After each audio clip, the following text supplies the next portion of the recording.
What's up, everybody? Heyo. What's up? Hey, welcome back to a Metalhead's Journey. Hey, we're continuing our trip down the top 50 metal albums of all time. We've reached number 20 this week. This is going to be Judas Priest with the album Screaming for Vengeance. Now, this is the third Judas Priest record that we've done here. We've also done Sad Wings of Destiny, and we've done Stained Class. Yep.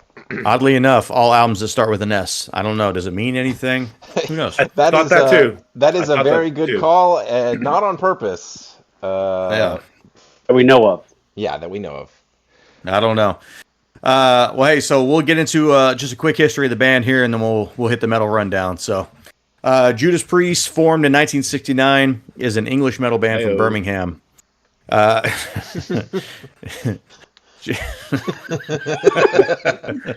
We can't even get one sentence in, huh? Judas Priest is frequently considered to be one of the greatest metal bands of all time. Rob Halford's operatic vocal style and the twin guitar sound of K.K. Downing and Glenn Tipton have been a major influence on heavy metal bands throughout time. Also influential was the image of leather and spikes. The band has released 18 studio albums, including their most recent release, Firepower, which was released in 2018. They've sold over 50 million records worldwide. They've been nominated for 5 Grammys with 1 win in 2010 for the song Dissident Aggressor. They were also, most recently in the class of 2022, inducted into the Rock and Roll Hall of Fame. Nice. So, well deserved. Hey, look, not to step on legacy later on, but only the third metal band to be inducted in. So, Screaming for Vengeance was released in 1982, and it's the band's 8th studio album. This album peaked at number 17 on the Billboard charts. The lineup for the album featured Halford on vocals, Tipton and Downing on guitars, Ian Hill on bass, and Dave Holland on drums. Considered by some to be the band's commercial breakthrough, it has been certified double platinum in the U.S.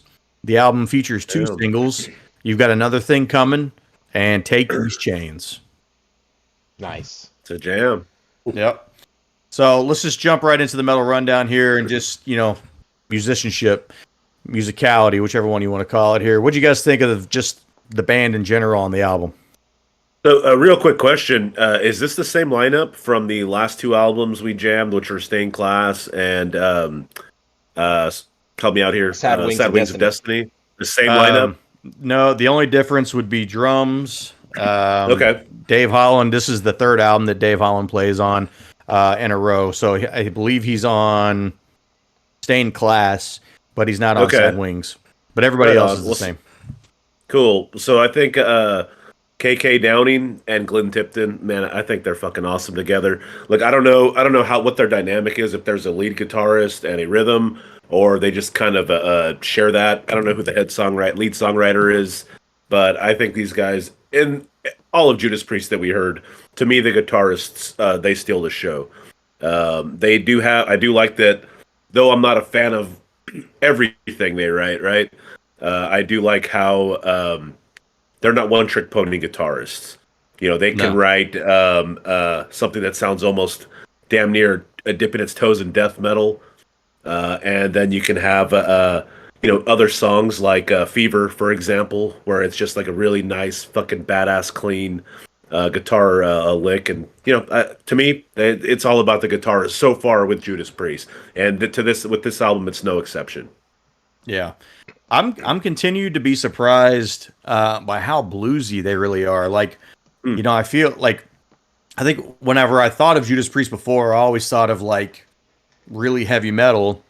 Yeah. And to hear that they come from Birmingham, same place as Black Sabbath, and when we get into some of the early Black Sabbath stuff, there's some real bluesy stuff on there too, which is kind of interesting. So I think it's just a sound from where they came from, right? But it was a little surprising to me to hear so much blues. But what I liked about this record was, and it's their 8th record, right? And it's the most contemporary record for them so far that we've heard. It really feels like Sad Wings was super early, didn't know where they were going. Stained Class, I think it had a little bit more polish to it. This really feels like a band that has really figured out their sound, and now they're thriving with that sound, right? Like everything was super tight. The songs were really, really good. The fucking the Adrian, to your point, right? The riffs and the lead work. I mean, if you want to go and just hear some like top flight lead work, you go check out songs like "Riding on the Wind" and "Bloodstone." I mean, top notch. So Yeah, I mean, for me, I think it's really interesting and kind of the pseudo piggyback on some of the things you guys said.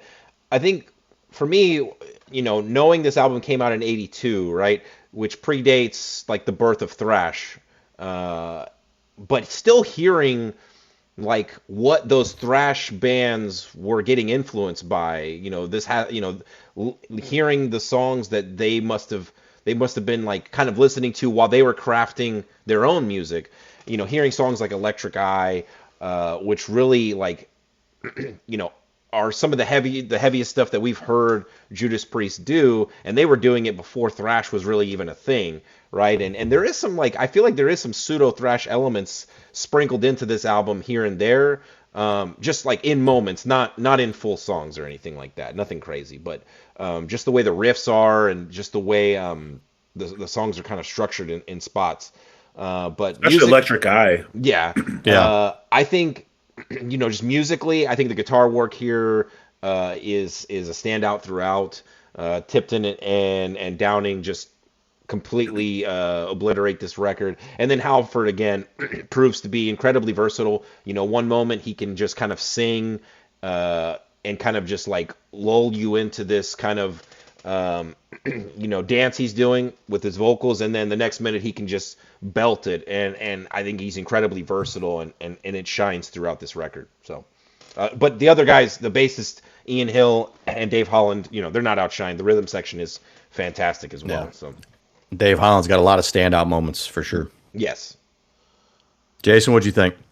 I thought overall that the the most of the musicianship is top notch. I will say that the only issue I had with the bass is that it's layered underneath the guitars, but there's not a lot of moments where it does its own thing.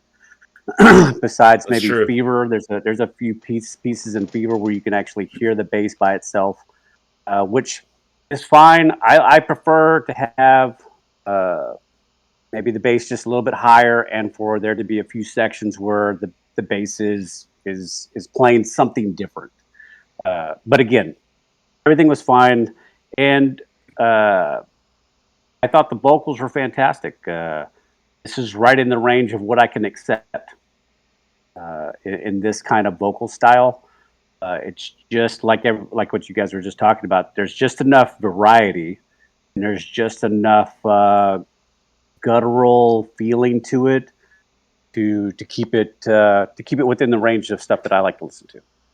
It was great. Yeah. Jason, you bring up variety, and I think kind of going into the entertainment value of the record for me, that was one of the notes I had, is this album just has a ton of variety of sounds. There's heavy tracks, there's slow tracks, there's some crowd-pleasing tracks, right? Like you got Another Thing Coming. I mean, to me, this feels like an album that's written for a live set.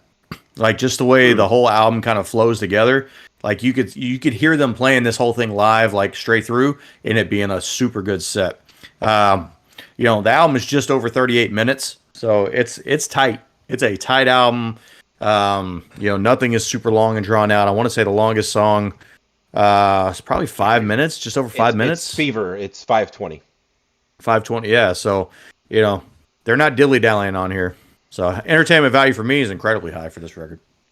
That's an interesting thought, and a good way to look at it. So I will say for me, it's my favorite Judas Priest album so far. But it comes with an asterisk, and that's that. I think the highs on the last two albums we jammed were higher. I really do. However, the lows on those two albums were way lower than they are for me on this album.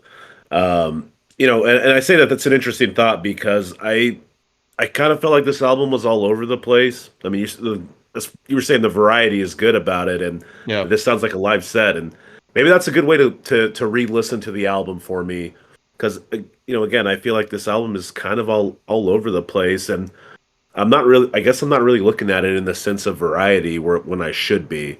I'm looking at that for the guitarists, right? But not necessarily all of the music as a whole, which is something I probably should take into consideration. But I do think it's weird that we get into Electric Eye, and it's like what was the word you used, Dave? It had some moments of thrash, Pseudo thrash. pseudo Yeah. thrash, and dude, I'd almost even say pseudo metal or pseudo death metal even. And then we go to you got another thing coming, and it sounds like it should be the theme song for the sitcom. So, you know, I just thought that the variety overall was a little weird for me, but just in general, it's my favorite Priest album so far. Entertainment value. There's nothing offensive on this album to me, and I think it's a good jam. Now, would I put it in out of boredom? I don't know. I'm gonna say I don't know for now. But if it came on, would I skip anything? No, I don't think so. There's definitely some playlist worthy shit on this album, 100% for me. So to kind of piggyback on what you're saying, Adrian, and I think I was initially in your camp there. This album was a slow burn for me, as from an entertainment value standpoint, and it took a few listens to really get it, I guess, if you want to use that term.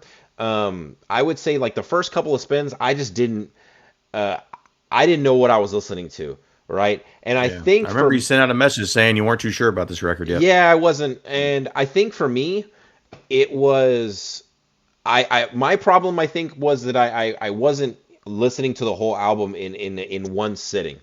Um, like once I had the chance to really sit here and go through the whole thing, I think Josh kind of nailed it. And I wish I would have thought of this myself. I do think the track listing, like this is one of those albums, like I think from start to finish, like it just flows really well. I don't know why. It just Yeah. somehow it just clicked. Like I do think Electric Eye like kind of initially shook me a little bit because tonally it's a lot different than the other songs on the record. Yeah, But it's very different. once I kind of got over that, um, you know, I was able to kind of accept the record for what it was and not for what it wasn't. And I've been trying to do that more. And man, like I think from basically from track one all the way through until you get to Fever, I think every song in between that is solid gold for me. Now I do think the record kind of stumbles across the finish line in the last couple songs, at least for me, Fever and Devil's Child. But the first 8 tracks are absolutely rock solid bangers, and I don't skip a single one. So entertainment value at this point is pretty high for me. All right. Okay, so for me, um, this is somewhat of a revelation album for me. I've never been a fan of Priest, and while I wouldn't say I am a fan now, like a fan going forward, I'm definitely a fan of this album. This album feels like it feels like a stadium album. Like every song on the album feels big. A lot of the guitarist, the way the drums are, the vocals, A lot of everything soaring choruses. yeah, it feels like you should see every single one of these as a music video, and every time they pan to the audience, they're like at this 100,000 people in the crowd. Like Yeah. it feels like one of those type of albums, and this, like I said, this is for me. I was pretty much blown away. This album has a lot of solid music on it, and 3 songs that made my favorite list. Oh, Well, there you go. I'm Like your definitely full overall of entertainment. favorite overall playlist. Yep. My man. Whoa. Well, hey, let's jump into top tracks. Jason, why don't you just go ahead and give us those 3 songs? I assume that's your top. All right, 3. so correct. Number 3, Take These Chains. It's a great song. Number 2, Pain and Pleasure. Also a great song. Number 1, and Adrian, you're just gonna have to get over this. You've got another thing coming. Look, that that is a great song too. I do like that song. It is the only song on the record that I think most of us are at least passively familiar with it, just because it's such a big song. But I expected to not like that song because traditionally I haven't been like a big fan of it. But man, that song won me over on this record. It's a jam. Listening to it. There's some interesting research on that. So that was the last song to make the album. And so the album was already being mixed and everything was put together. And they said they kind of had this other song kicking around. So they thought, hey, fuck it. Like, let's put it together and let's just put it out there. And you could see their opinion of the song was not that it was going to be this great single because they put it like down at the bottom of the album. Whereas, you know, obviously the studio people were all like, hey, man, this is the song we're going with. We got to put it out. You know, it's funny. Rob Halford's like, man, if we'd have known that, we'd have put that near the top of the record. But I think that helps. I'm gonna say I think that helps the song that it's not the first or second song. I don't really have any lowlights on the album. The only skipper for me would probably be Devil's Child. Now, the only complaint that I have on this is nothing to do with the song because I actually like the song. But on Fever, there's an opening section in which there's an echo and going back and forth whenever I listen to it through the headphones. And the music is bouncing like back and forth. And it literally makes me want to vomit. Like motion sickness. Gotcha. Not from it being terrible. I just, like, for whatever, my equilibrium gets fucked up when I hear it. Yeah. So I think that's the look. The song's this Fever, right? I think that's what it's supposed to do. You know. Yeah. Adrian, that's the idea. What are your top tracks? Oh, so yeah. So let me go ahead and just hey, look, my low lights. You've got another thing coming. Look, man, it's just, to me, it's a product of its time, and just a lot of products of their time I'm just not a fan of. I'm not gonna sit here and say it's a bad song, but it's just Anyway, all right, top tracks. Number 3 is Screaming for Vengeance, the title track of the album. I think it's a motherfucking jam. Number 2 is the Hellion / Electric Eye. Fucking awesome, fucking great. You know, I'm gonna be honest, I thought the whole album was going this direction. Yeah. Maybe that might be a little bit of my beef with the album, that it didn't go this whole direction. I don't know. Maybe Painkiller is gonna be a lot of this. Maybe it isn't, but we'll see. And my number 1 is Take These Chains, which, man, that is my fucking jam. I mean, look, man, that might be my Spotify number 1 song. If not, at minimum, it'll be in my top 5. What a fucking jam! Yeah. I thought for a second you were going to go full Jason there and just put the Hellion in there as your number 2. I was going to be like, dude, come on, bro. Yeah. I do think I was to say Blister Earth, a band that David and I are familiar with. I don't know if they're still around, but about 20 years ago they covered it, and that's how so I'm familiar with the song Electric Eye and Hellion, and they do a pretty good solid cover of it. So yeah. I'm actually my top tracks are a mixture of both of y'all. So yeah, I break our own rules, and I have 4. Screaming for Vengeance is like my honorable mention. It's a great song, great title track. I respect them for putting their title track near the end of the record. I think that's good. Pain and Pleasure is my number 3. I love that song. That is a great song. Very, very good sing-along chorus. Number 2 is Take These Chains. Adrian said it. That song is just like, it has... as fuck. It has single written all over it in the best ways possible. Yeah. And number 1 is the combo platter, Hellion, Electric Eye. And I would say it narrowly takes number 1 from Take These Chains. And as we've mentioned, I think Electric Eye just it was kind of like I would almost argue that song was a little bit ahead of its time. Just like a darker, more heavier, direct approach, that I think Judas Priest eventually kind of fully explores, but I love the track. I love the 2 tracks together. They're amazing. So yeah, Dave, I also did 4 because fuck the rules. Honorable mention for me, I did want to call out a song that was on the original list that Dave sent us, but it turns out was actually not part of the original release. This song called Prisoner of Your Eyes. This was something that was recorded a few years later and then added whenever they did a remaster for the record. Look, had this song actually been on the record, it would have been my number 2 song. It's a good song. Yeah, great song. Great vocals from Halford on that one. So anyway, not to kill that. Probably be my number 4. Yeah, number 3 would be Riding on the Wind for me. That's a good song. Number 2, I went Electric Eye. And number 1, and I thought I was going to be the only person to have this song because I thought there was no way the rest of you fucking chuckleheads were going to like this song. Dude, Take These Goddamn Chains, bro.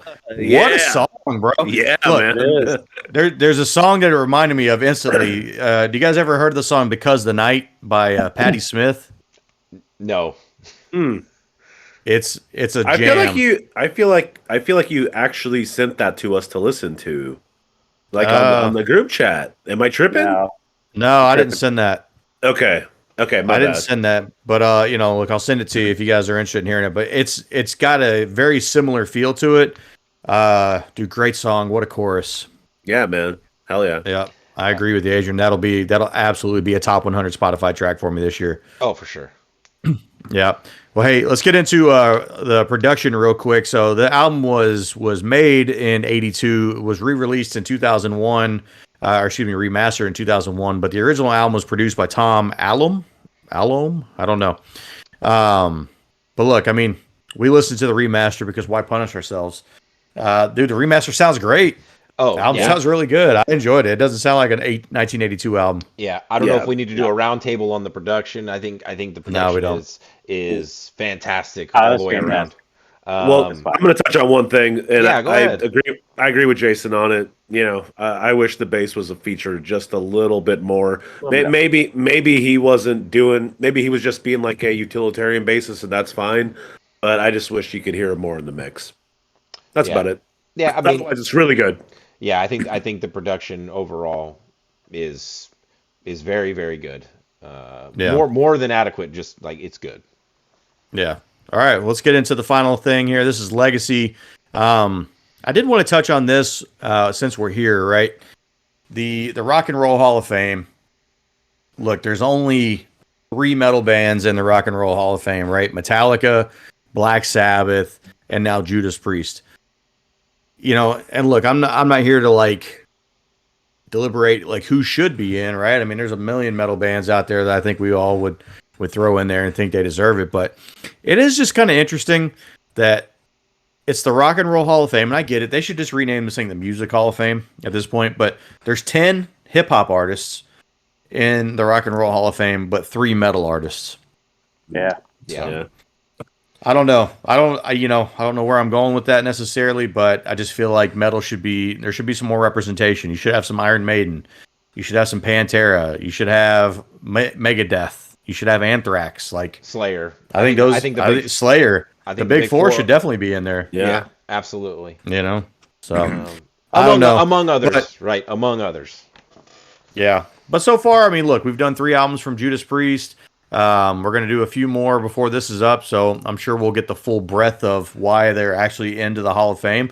This is the first album where I'm like, okay, I'm buying it. I'm buying the Judas Priest hype here.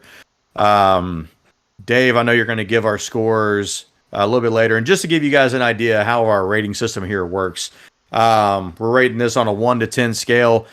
Really, for us, average is a 5. So in normal scales, for normal people, average would be about a 7. For us, it's a 5. So anything above a 5 is something that we would definitely recommend to you. And then as it gets higher up the scale, it becomes a C, B, A tier, or an S tier record. Obviously. So, Dave, go ahead and give us what did we rate the other 2 albums before I give my rating? Just to reiterate. Like Josh said, because I know I'm going to say some numbers and people are going to hear them and be like, oh, that's a terrible number. Again, 5 or greater is a varying degree of recommendation. So anything below a 5 is a varying degree of we wouldn't recommend it. So Sad Wings of Destiny, we did not favor this record. What we didn't think it was horrible. We gave it a 4.8 It got a 4.28 average, Oof. which is a D tier score. So That's it's not in the trash can or anything like that. So don't flame us in the comments. But we were not feeling that record, to say the What got a least. 4.2? Sorry. Sad Wings of Sad Destiny. Wings. Sad Yeah. Wings of Adrian. All right. Yeah. That's an inside joke. So, Stained Class, the next record that we reviewed from Judas Priest, much more favorable. We did recommend this record overall. We gave it a 5.85 out of 10, which is a high C tier for us. So, we did like the record overall. We thought it was a much improved record from the previous one. But definitely some lower scores. Look, I'm gonna come out here. I'm gonna come out swinging here. I'm giving this. I think it was a pretty high score. I'm going with a 7.4. Whoa. I love this record. I thought What it was did really good. what did Josh Damn. give this prior to? Josh, specifically, he gave Stained Class a 6.3, and Josh, you buried Sad Wings of Destiny a bit. You gave it a 3.5. It was not good. Like I said, I'm curious what my scores were. Okay, I'll go and give you your scores now, and you can give your new score for this record. So, you were pretty close. You gave Sad Wings of Destiny 5.1 and Stained Class a 5.6. So you like them both overall. So I know this is basically our legacy section. Yeah. Yeah. So before I give my score, I want to get this off my chest. As a self-proclaimed non-fan of Judas Priest, in the past, this is a home run for proving me wrong. Nice. But this is how it should be when we're climbing this list of metal albums. The bar should be raised, and albums of supposed greatness, which this is supposed to be, should be able to overcome some preconceived prejudices of a certain type of music. And that's exactly what this album does. So it absolutely belongs on this list, and it absolutely is a banger pretty much from start to finish. I gave it a 7.1. Oh, that is a high Jason score. That is a Wow. high score. Just for those keeping score, Jason's average is a 5.9 on this list. So that 7.1 that's high praise. That is incredibly high praise. That is one of the highest scores Jason's ever given. Yeah. So On I'll the go metal next. list, yeah. Yeah, I will go next real quick, Josh, and All right. let you finish us off. So, yeah, I really enjoyed this record. Sorry, yeah, Adrian, my bad. Yeah, it was you. I forgot Josh went first. So I really enjoyed this record. I enjoyed it pretty much equally to what these gentlemen did. I'm curious on Adrian's score. I gave it a 7.3. I'm kind of right there with Whoa. these gentlemen. I thought this record was very, very good, and I enjoyed it from mostly start to finish. So, Look, I got to hammer this in again, guys. These are really, really good scores. Just compared to, I know when you hear a 7, you think of grade school, and you're like, oh, that's terrible. No, these guys giving these 7s, it's a big deal. It really is. Anyway, so for me, Legacy, look, like I said, I think this is better than the last 2 albums. Absolutely. But to me, I don't know if this is something I'd put on a jam. Maybe it will. And you know what, Josh? I'm going to do you a solid, and I'm going to jam this thinking of it like a set and see if I come up with something different as my interpretation of it. But for now, I'm giving this a 6.1. Do I think it belongs on this list? I'm going to say yes. Does it inspire me to listen to more Judas Priest? Well, look, every time I listen to Judas Priest, they get better. So the answer is yes. okay. So I'm going to put yeses across the board then for this record on both of our questions. Yeah, that gives us right there at the average at a 6.98, so just shy of a 7, but nonetheless for us that is a B tier score on our rating system. So Nice. For those that are wanting to know. So we definitely like this record overall, and it is by far an improvement over the two previous Judas Priest records we've listened to. So Jason told me earlier that he liked this record better than Operation Mindcrime. his score reflects that. Reflects that, yeah. I just wanted to say that for the Queensryche fans that might be making it this far into the video. Hey, listen, send me all your hate in the comments. I love it. They're gonna get you, man. Yeah, Especially that one guy. They got another thing coming. That's all I got. Oh, Nice. But all right, good stuff. yeah. Hey, another great album. Hey, coming up next on the list, we're going to be going to one of my favorite albums of all time. We're moving on to the Ozzy Osbourne classic, Diary of a Madman. I'm excited. So keep an eye on the channel here later in the week. We're going to be coming out with a reaction video to the actual song, Diary of a Madman, just to kind of get us prepped up for the album review. So, hey, if you like the video, please give us a like, give us a subscribe. We're putting out weekly metal content here on the channel. We're doing reactions, we're doing album reviews, and all kinds of cool stuff. So hope you stick around and keep checking us out. In the meantime, live long and prosper. Take it easy, everybody. See you. Later.